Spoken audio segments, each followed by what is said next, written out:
It's time for the Bookie and the Bettor Show. If you're a sports fan, now it's time to play the odds and make every bet count. New episodes post every Thursday on your favorite streaming service. Now introducing Rob Kowalski, the Bookie, and Randy White, the Bettor.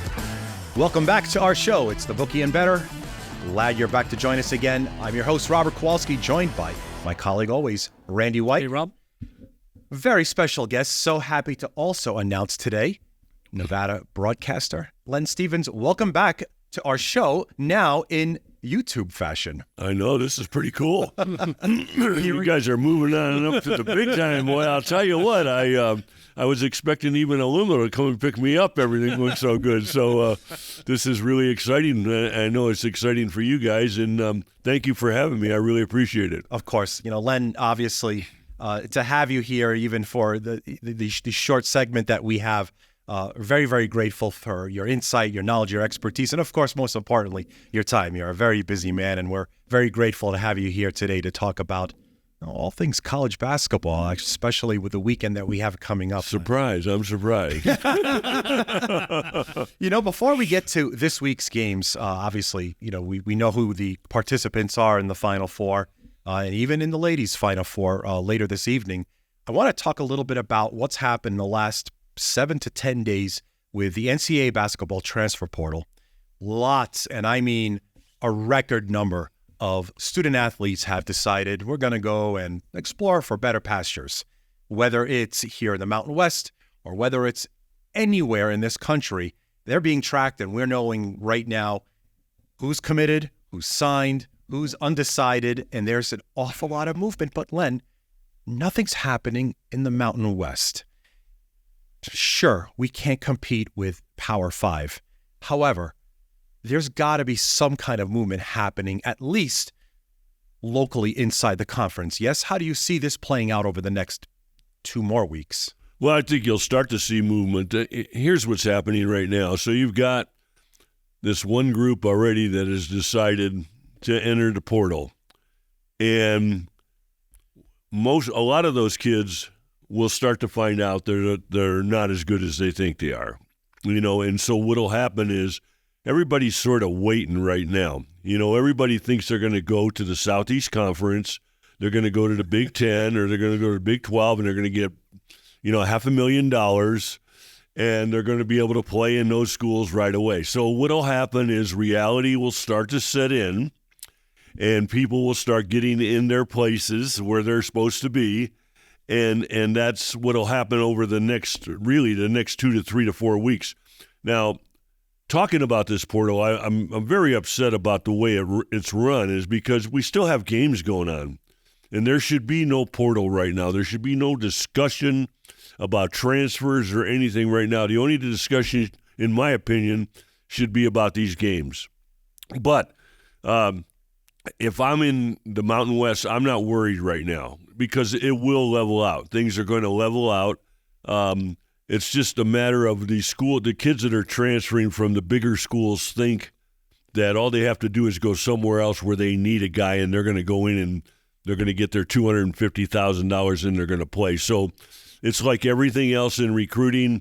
When I was involved in recruiting before we had the NIL, we would go recruit kids, and they would say, well, you know, I got a letter from USC, or I got a letter from UCLA. Well, letter, you know, they don't understand that. And then reality sets in, and it was just a letter, put it in your pile, and now let's come down to reality. Are you willing to come to our school, or, you know, that kind of situation? So right now games are going on. I mean, games between schools and players. It's not a big deal. Now, from the NIL standpoint itself, and just looking back on this last year, I'm surprised to say that I like what's happened with the NIL. And the reason I like it is because it has leveled out all of these schools. So I was talking to someone the other day, a couple of coaches the other day, and I said, you know, you remember the days when Duke had 3 All-Americans that were going pro, hardship, and at North Carolina had 3 All-Americans, Kentucky had 2 All-Americans, McDonald's Players of the Year. We're not seeing any of that anymore. Duke doesn't have 3 All-Americans. North Carolina doesn't have 3 All-Americans. So what's happened is things are sort of leveling out in the basketball area, not in the football area, because you just are never going to compete with the Big Ten, the Big 12, and the SEC football. You forget it. That money, TV money, has changed everything. But in basketball, the Mountain West, any league can now produce a team that can win basketball games in the tournament. And the reason for that is because all of these, look at Kansas this year, no depth. Right. Lost a couple players and the season was over for them. And that's sort of what's happening across the whole map of college basketball, is that it's sort of leveling out. Good players are now going to where they could play right now. And if you could be really good and be a 6-man somewhere and they don't want it, they want it now because the money's there, the opportunities are there. So I'm surprised to say that I think it has turned out well for college basketball, because how many upsets have we seen? Oh, and again, Len, I think part of and of course I'm a big complainer of the transfer portal and the NIL, because I don't think they did their due diligence. No, they didn't. But with basketball, you're talking about a 14, 15-player roster. Yes. That makes them more even, Steven, across the nation.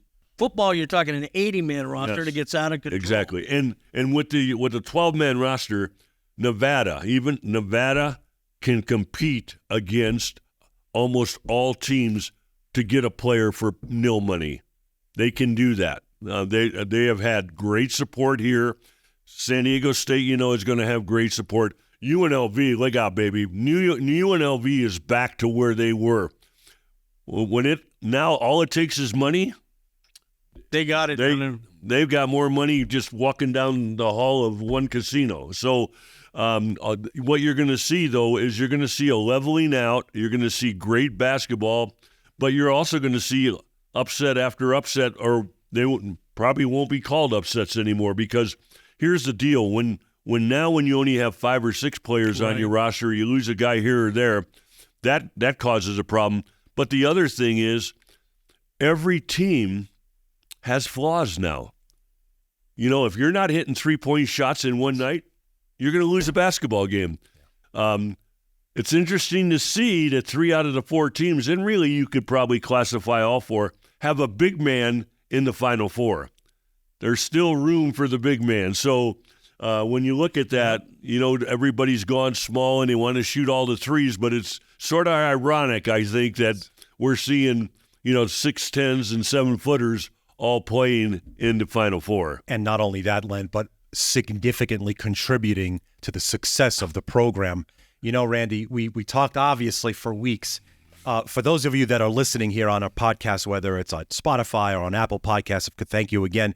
You didn't see Randy's eyebrows pop straight into the ceiling when he heard Len talk about it actually liking the way that NIL and the transfer portal has developed, this game that we've been watching for so many years. I know, Randy, you've got a few things to say, but I'm going to go and hold your tongue on that for this one, because I know that obviously, look, with this program, the Nevada Wolfpack program was very close to home here. At the Book of Baldini's, all we've done is follow and cherish the program because it's so close to home.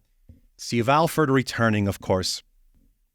The program at least has its stability because its leadership is still in place. There's, thankfully, as Len described it, because I'm looking at this and it seems as if some programs, most notably ours, seems like that they have missed the starting gun here. As I'm looking at UNLV signings, they've got the other thing, Rob, you got to look at, and Lynn knows better than I do, but I believe Nevada only has a couple of scholarships currently unless somebody leaves, right? They've lost 3 players. Okay. 3 pretty good players. They lost Blackshear, they've lost Lucas, and they lost McIntosh. But they've got everybody else coming back. So what they're trying to do is fill. They already signed one guy, right? They got one commitment out of Cal Poly, a 6'6" point guard who is supposed to be an awesome shooter.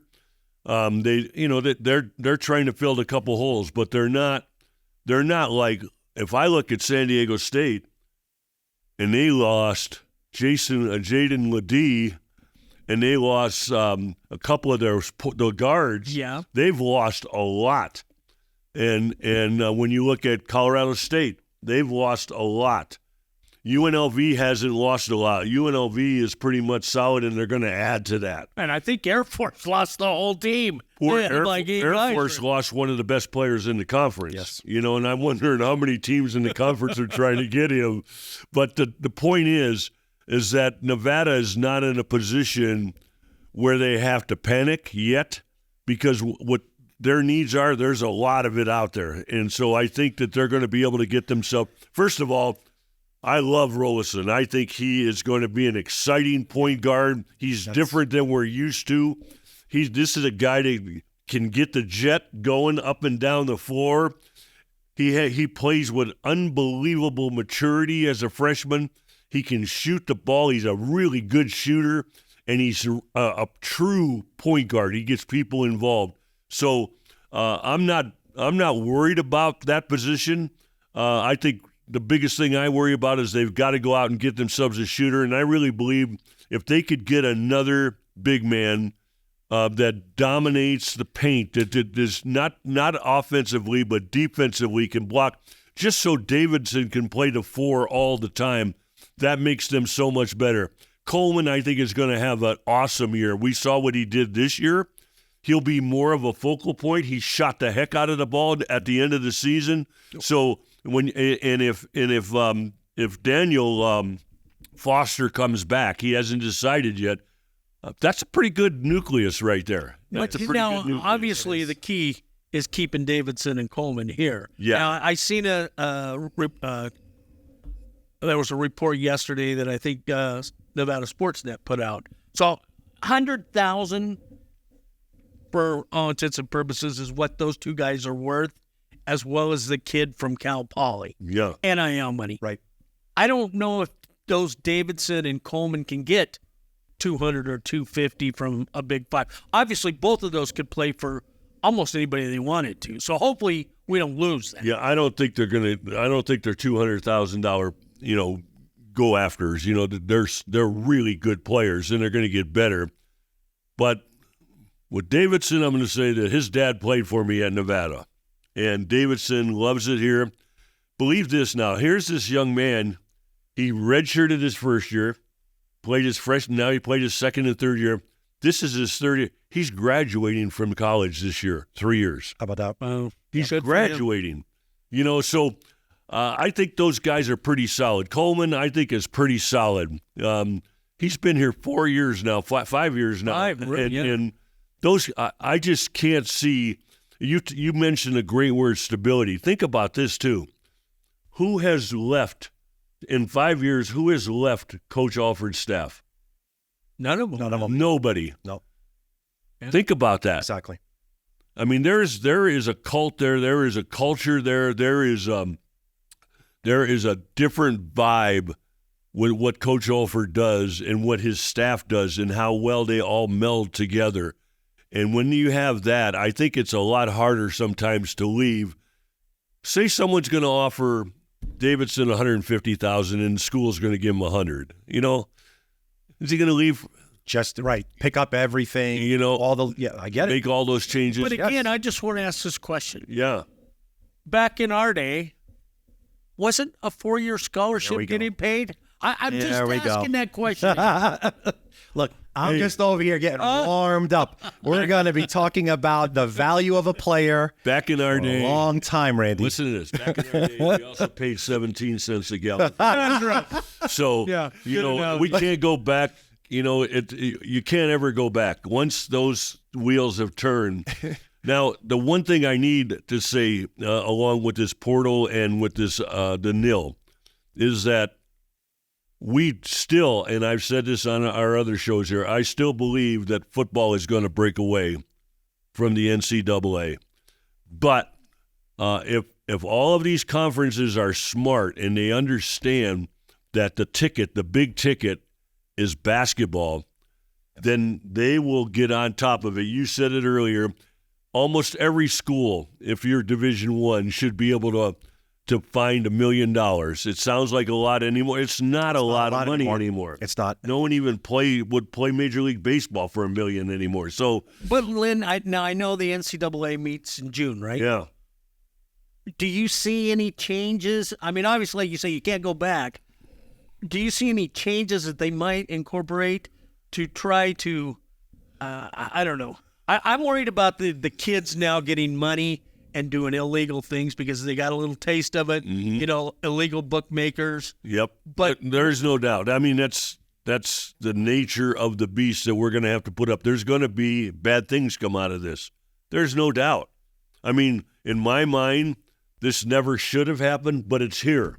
And so we can come here and sit down and moan about it, but it's not going to change anything. No. We're never going to get gas for 17 cents a gallon anymore. So I believe a 4-year scholarship was getting paid back in my day. But it's not that the way kids think today. Kids don't think about their education. They're thinking about playing at the next level. All these kids, that's still, what how much intelligence has been inserted into our population. Kids still believe, every one of them believe they're still going to the NBA or the NFL or the Major League Baseball or something. They refuse to think about the total future of, how quickly these 5 or 6 years are going to go. Which brings me to one last point that's going to be very, very important with the portal and recruiting, in that next year will be the last year of the results of the pandemic. So we haven't talked about that, and people aren't thinking about that. But last year will be the last time we have 26-year-olds playing basketball in college spending 6 years playing on a team. That's going to go back. That's going to change a little bit because now the emphasis is not on high school kids. It's on transfers. Correct. But that's going to change a little bit because we no longer have that grace period with an exception, 6-year veterans. So that's going to be eliminated and gone. And so at least we'll get back to a little bit of a semblance of, some I think, levity on how recruiting goes. But the final thing is, you asked the question of what the NCAA's meeting, football wags the dog. Whatever football decides, that's what's going to happen. Because football, when you're getting $67 million per team just for TV money, you have power. Money is power. And when you have that, you are in control of everything. And you already saw it come out of the SEC, and you already saw it come out of the Big Ten. They're already talking about unionizing and all this other stuff that's going on. They've gone to the legislature. Oh, yeah. We're talking this is business now. It is no longer, thank you. I'm going to get a college education. No, I know. No. Well, and again, I think sometimes we look too far ahead. And you talk about these young guys. Okay, if I have a great year here in Nevada, I know I can jump ship. Mm-hmm. And that's what I think is wrong with this whole thing. That's absolutely wrong. No one's ever going to argue with you on that. But the bottom line is it's not going to change. Yeah. It's not going to change. It's that's just the way it is. Now, when that portal thing opened and we talked about this, I think the last time we were on the show, this could have all, you said we don't look far enough ahead. Had they looked far enough ahead, they would have figured out that let's give every kid a stipend of $500 or $1,000 a month, and I guarantee you every kid would have been absolutely happy about it. Lost their minds. I completely agree. If they would have gone, well, you know who put the kibosh to that? You know who stopped that? Small colleges. Small colleges, Division I colleges, they outnumbered the large colleges, and they said, we can't afford to give $1,000. Now what are you doing? Now what are you doing? Think of, if they'd have thought ahead to what the repercussions could have been, which are what's happening right now, that $1,000 a month would have been a pretty easy stipend to take care of. Now you're talking about $13,000 a year versus a month. I don't want to put you on the spot, but I'm going to do it anyway because I've known this is your MO. Yes. Yeah. The status of the current Wolfpack basketball team with Alford at the helm. Obviously, a lot of people thought he was going to leave. Yeah. I know he was up for a couple of jobs, including the Oklahoma State position. Where do you think we are right now? I mean, are we in good shape with? We're in a great shape. We have stability. We have great stability. We have great kids. We listen. If if someone would have told you at the beginning of the school year, the beginning of basketball season, that this team was going to win 26 games, would you have said, I'll take it? Yeah. Of course you would. I would have. Yeah. Of course. Yeah, and I see some of these things online now about what a bad job he did, how we lost this game. Hey, you could look at 20 games. How about Kentucky losing in the first round? First round. You know what? When you're dealing with a different situation today than you were, before the nil.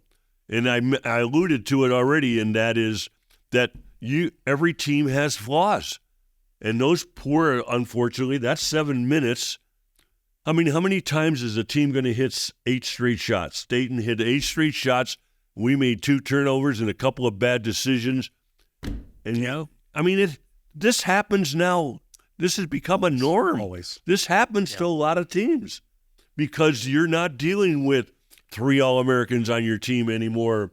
But the other side of that coin is now you have a chance to beat anybody in Division I. That's a positive. Think about this in the Mountain West. The 2 best players, the player of the year, came from the Big Sky Conference. Yeah. Think about that. He came from the Big Sky Conference. Well, I'm hearing great things about this Cal Poly guy. So I hear he's a sharpshooter. So we'll see. I know is one thing. This coaching staff is absolutely amazing. They push all the right buttons. They handle kids extremely well. They have great relationship. And just the stability of that staff, the fact that they're together for 5 years, you know what? Of course somebody's going to come after Steve, Coach Alford. Of course. But he has said it a million times. I love this place. I love this community. And he has stuck to his word. And hopefully, I say hopefully, the new arena that, they're looking at GSR, that'll come to fruition. I still think it has to go to the Board of Regents because they want some of that college money. That may not pass. But hopefully it does because I think that adds a little limelight to something new, something to attract these kids to. He's giving me the look. I'm not saying anything about the arena. Nevada broadcaster Len Stevens graces us today here at our episode of the Bookie and Bettor. Very grateful again, Len, for having you here and talking about the business of the game and where it's gone to in such a short time. It's wild how quickly everything is developed to the state that we're at right now. Moving to the other side of the flip of this coin, tonight we've got another pair of great matchups in the women's side of the Final Four. I didn't think it was going to happen, but you put out product, like from a bookmaker's perspective, you put out what you can. If they pick it off the shelves, great. You give them more. Yeah. It's just kind of how business works. But Len, more people have bet into women's college basketball at the book at Baldini's than ever before. And I'm thrilled about it because I enjoy the game. Obviously, I'm not going to let you slip past us today without talking just a little bit about what I think is maybe one of the greatest student athletes I've ever seen in Caitlin Clark. I don't think I saw a women's basketball game until the end of last year. I don't think I ever watched one, in its entirety. I might have picked up a couple minutes here or there. What has happened is absolutely phenomenal. Yes. And that one person could do that, because think about this. There have been a lot of great women's basketball players. Incredible. Reggie Miller's sister was probably one of the all-time greats. Yep. And you look at JaVale Myers. Yeah, JaVale McGee's mother and aunt. I mean, there have been some great Olympians and college players. But, it probably is the timing's right.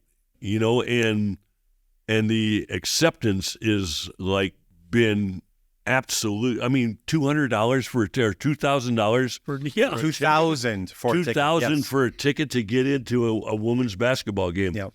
I think that's absolutely amazing, and I can't wait to watch the game tonight. I mean, I watched the LSU game, and what she has done is phenomenal. I mean, there's no doubt to see somebody shooting an average of 26-foot three-pointers a game and making these shots. But the other part of it is not just that she can go out and shoot. I have never seen a young woman be able to throw a three-quarter court pass with the speed and accuracy, crispness. Yeah. I mean, right on the numbers. Yeah. I mean, she is sees the floor. She's one step ahead. Just imagine what it's going to be like when she plays with 4 other pros. Yes. You know, who can – I mean, she has, couple thousand assists or something.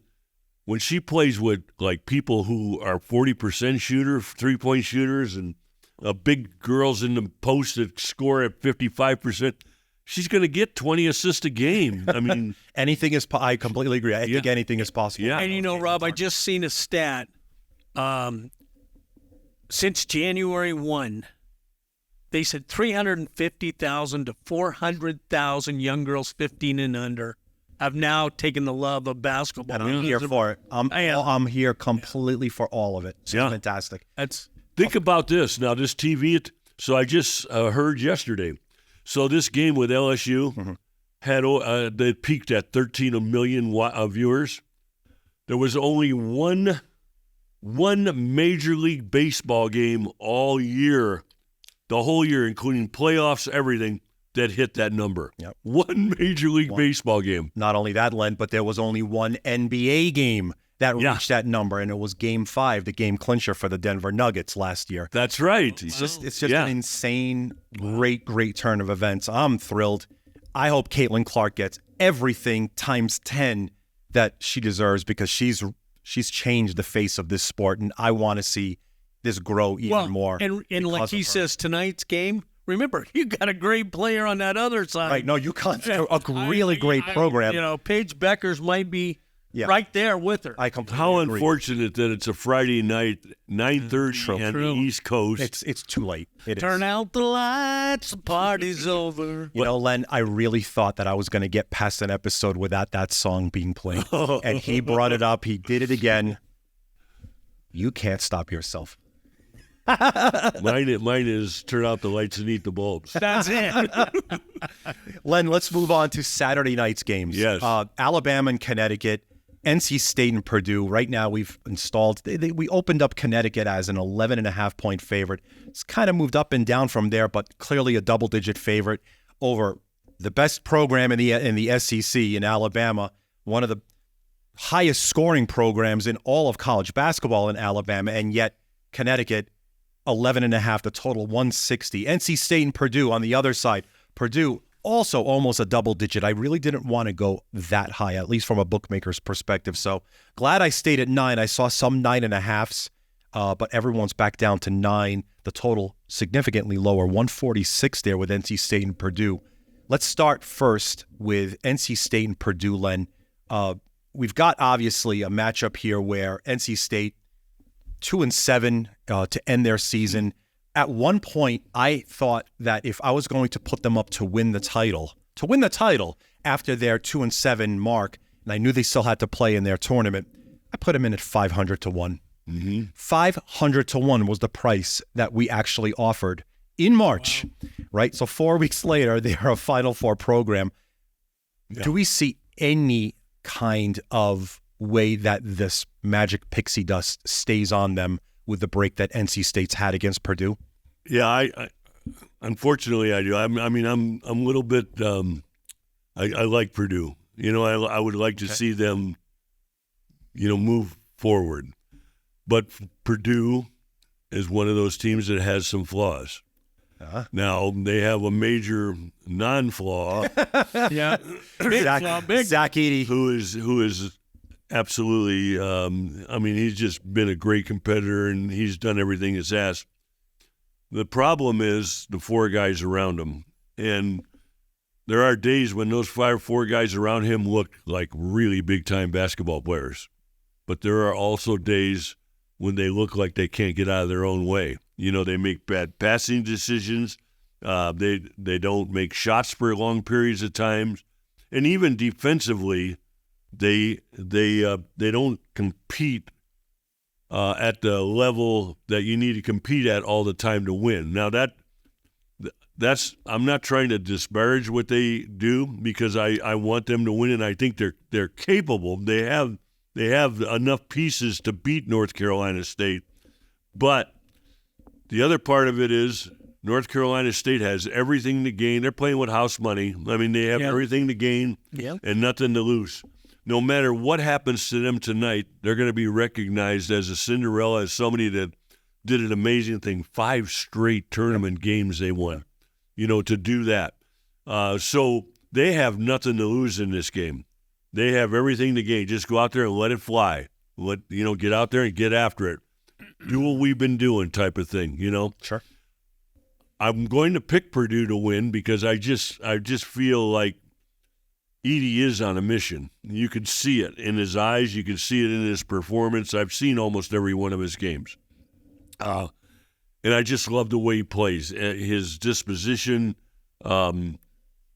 he has a skill that if his teammates will take advantage of it, they will win for sure. And that skill is he can pass out of the post. Absolutely. One of the better passers in the 5 that I've seen in a long time. He can pass out of the post. He can, with his back, he can turn and go to the weak side. So he has everything, and he'll perform. So my hope is that this will be the night that, like they've had some of those nights where they've really played well. I can't remember the other kid, the power forward now has played very well over the last few games. He's been a much better rebounder. He's scored in the paint. He's given Edey some help, and that's been good. Now the big thing is defensively, they've got to make stops, and then they've got to hit some threes. I mean, Edey can't, even if he scores 30, they can't win until they get to 72, 75 points. They've got to get to that number, I think. So that's actually set the number of where I thought they should be. Around 72.5 is where I feel their total should probably land. Randy, then NC State, DJ Burns Jr., obviously he's been an incredible player down the stretch. He's shown some really great talent. And he's won the hearts of everybody. He can move like a man that's 6'9", 275 shouldn't move. But are we looking at the old hack-a-shack days here in an effort to stop Edey? Can they stay within 9 from a bookmaking perspective? I definitely think North Carolina State can stay within 9. Again, on the other side of the coin, on the other game, Connecticut looks like an NBA team. Mm-hmm. And, I mean, they are so well coached. They don't make what I call the common mistakes that I see other teams. Hurley's done a fantastic job. And, I mean, every one of their players can score, rebound, and dish the ball. So UConn comes 11.5 already. 11.5. We're talking about a Final Four matchup, but when you look at a collection of players, Klingon, Newton, they go 4 deep where they're like, I don't want to say they're all NBA ready. They're double-doubles. But they're all double-doubles, easy. They've got this flow to them. I mean, against Illinois, they scored 30 in a row. You don't do that in a tournament game. But it completely fell apart for Illinois very early, and we knew it was over at the half. At that point, it's like, turn out the lights, party's over. They've done it against everybody.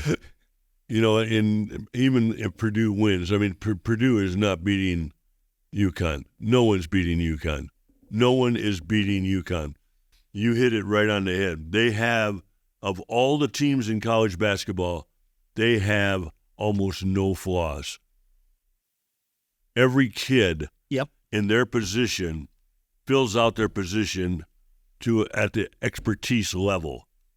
They perform at an expertise level. And then you couple that with the intensity at which they play for 40 minutes. They get after you. They will run with you. Yep. They will play half-court basketball with you. They will defend you out of the gym. There's nothing they can't do. That big guy has improved so much. He came back off that injury. And I'm going to tell you what, even if they go against Purdue, Edey will have some problems there. Because Edey's not a guy that gets off the floor. He stretches really well, but this guy is a little more mobile.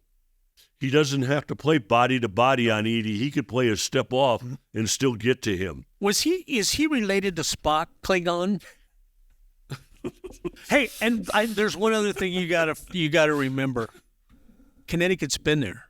The defending champs. Yeah, so Right? the pressure's not. We're looking at history no matter how this plays itself out. They have the best players. So They're beating everybody by 20. perfect way to end this episode then, Len. I had a feeling that if we were going to go and play this thing out, and obviously we both agree that, well, Purdue will advance, UConn will advance, whether they cover the spread or not part of this particular question that I have. But now we're looking at Purdue and UConn in the final. I think we'll probably come someplace close to 5.5. I was going to say 8 to 10.